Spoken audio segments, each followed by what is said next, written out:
My name is Char and I am a Filipina here in China. Still a commoner, but I know, okay. I'm Andy. Yes, they know you are. And Red Wall.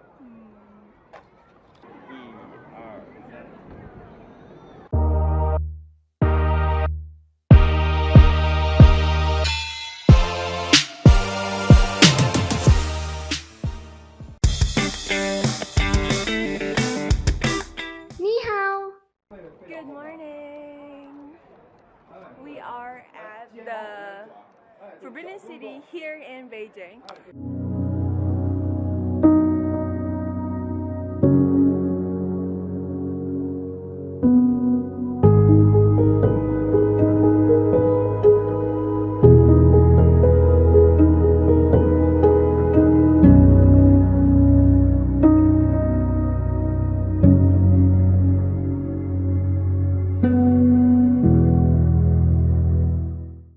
Let me guys show you my hands.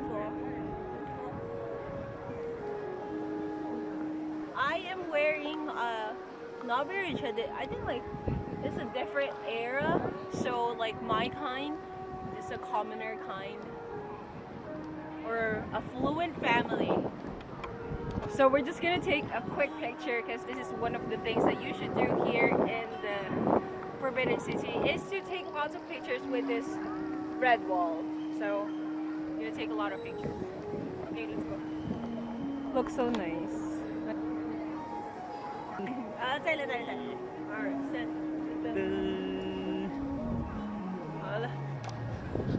Okay, I'm still at this square and it's just because it's really big. It's like Luneta Park times 5. I was somewhere around there in the back and right now I am in the middle and it's gonna take me a couple of minutes to go to the first Empire Palace, right? So the first Empire Palace is where the emperor used to meet foreigners like me or foreigners from outside of Beijing, I guess.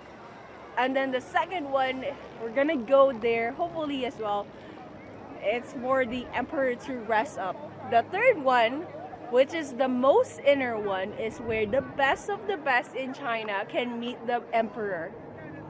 So I'm gonna walk a little bit more and hopefully I can take you to all 3 palaces. Okay, we're really going. Let's go.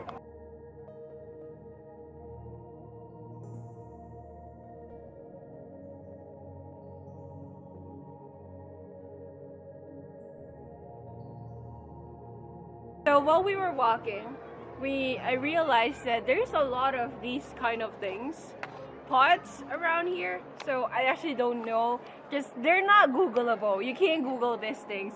Okay, so Andy, okay, my partner, can you please tell me what are these pots for?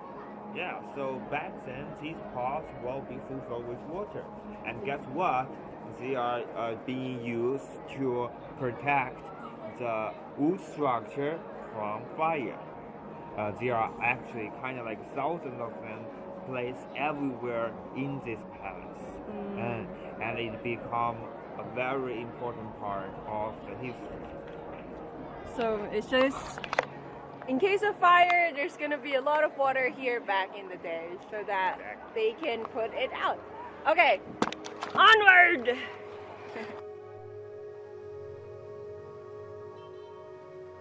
The dragon heads are used as drainage. Just really cool.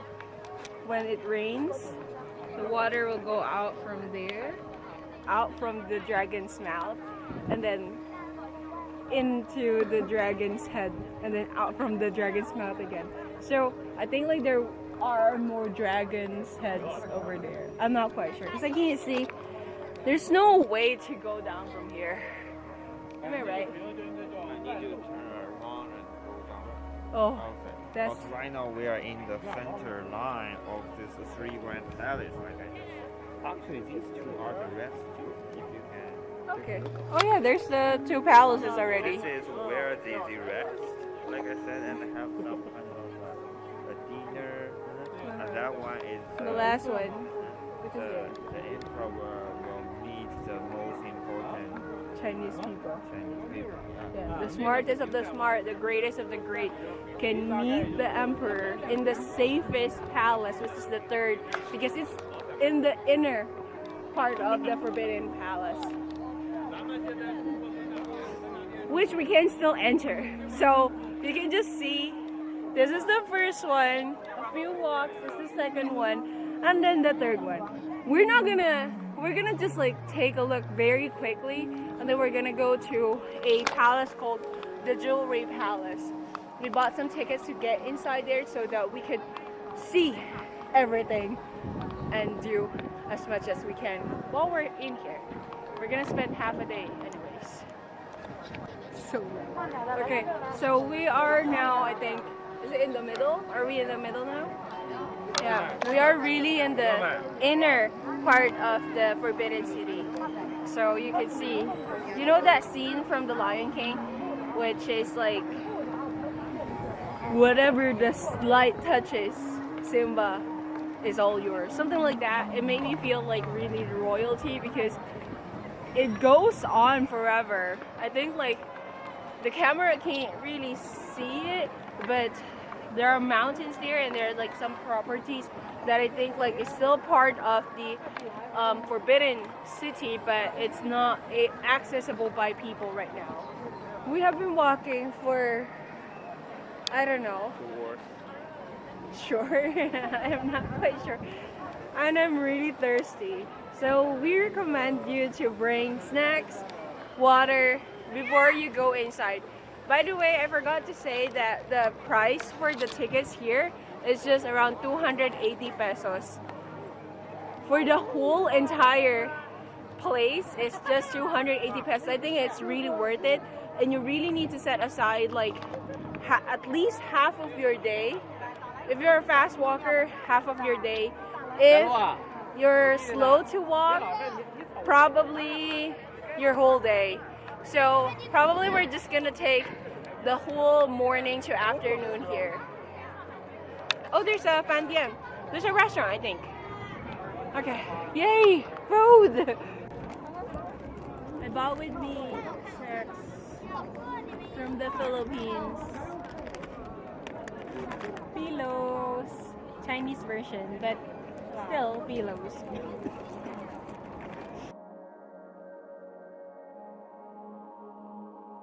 Okay, behind me is the only restaurant here inside the Forbidden City. So if you don't want to fall in line, bring your snacks and bring lots of water. But if you really want to just taste the first, well, not really, not the first, the only restaurant here in the Forbidden City, go ahead, because I've tried it before and it was really, really good. It's also worth the experience and worth the wait. So probably we can take a look at the restaurants later, but like I said, we're on our way to our destiny. Destiny for the Jewelry Palace. Okay, let's go.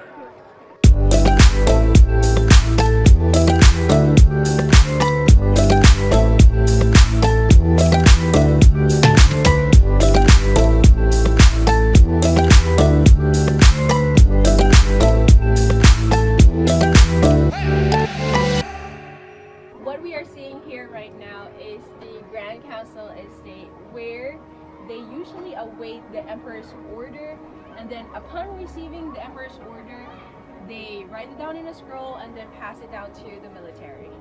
So this is their office, where they stay 24 hours, I guess, waiting for the Emperor's order. Let's go to the next place. So we have been walking around for hours now. My feet actually hurt, but my tummy is just full because we just ate. And then I realized something, because you know, I'm quite a slow thinker. And I realized something, the roof here is all yellow. Typically a Chinese roof is red. Why do you think, or do you know why it's yellow? So yellow actually refers to gold, which means wealth and fortune, right? At the same time, in the palace, the walls are usually red. That represent a good luck, right? Because Chinese like red color. And so it's only in the Forbidden Palace, or let's say the Emperor Palace, that can use yellow roof and red wall. Go to Ongpin, Binondo, or any Chinatown in the Philippines and find out if there are any yellow roof or any color aside from gray and red. That's a challenge for you guys. Okay, we're gonna continue to our destination, which is the jewelry palace that we have been wanting to go to. It's a very long walk, but we're gonna push through because this is such an amazing opportunity for us to learn about the Chinese culture and to really, tick one of my bucket lists here in China, which is to visit the Forbidden City. Okay, let's go.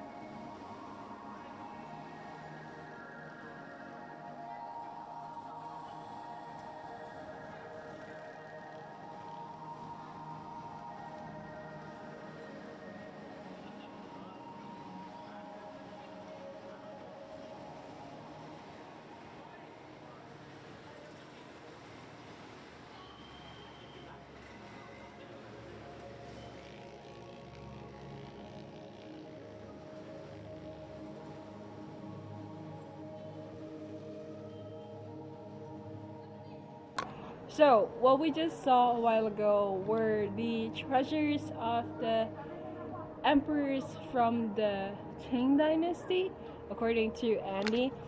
And you can see, or you can actually guess how much care they really put into preserving these treasures.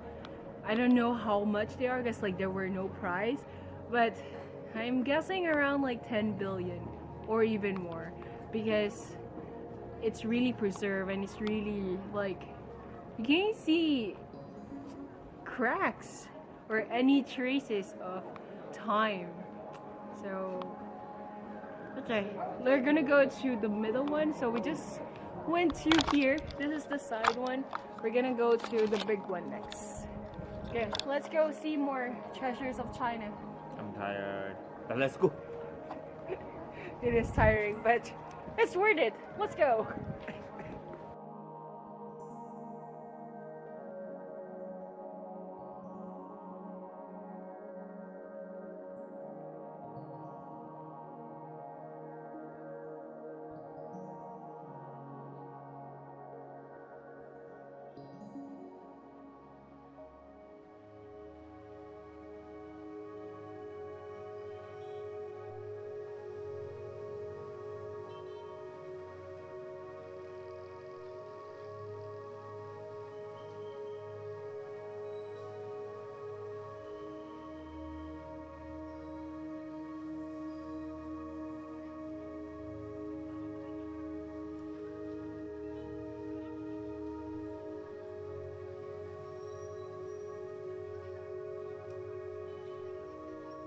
Wow.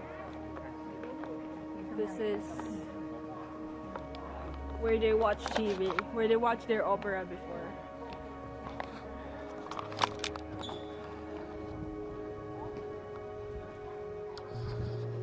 We're going to go back to the restaurant now to have lunch. It is, mind you, 2 p.m. in the afternoon, and it's just, we're gonna have lunch now. Where? That way. Huh?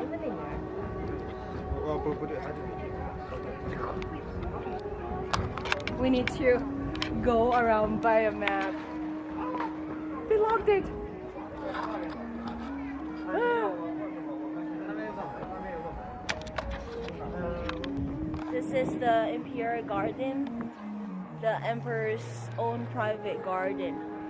I would like to guess because there's not a lot of flags about it. It's just it says that this is a private garden for the Emperor. which is pretty big.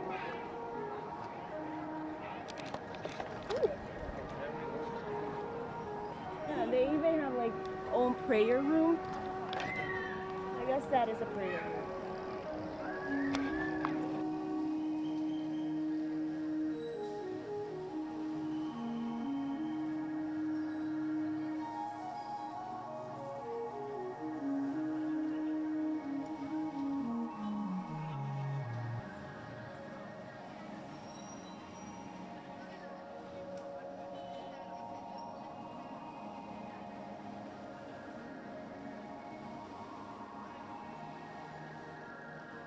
So there you have it.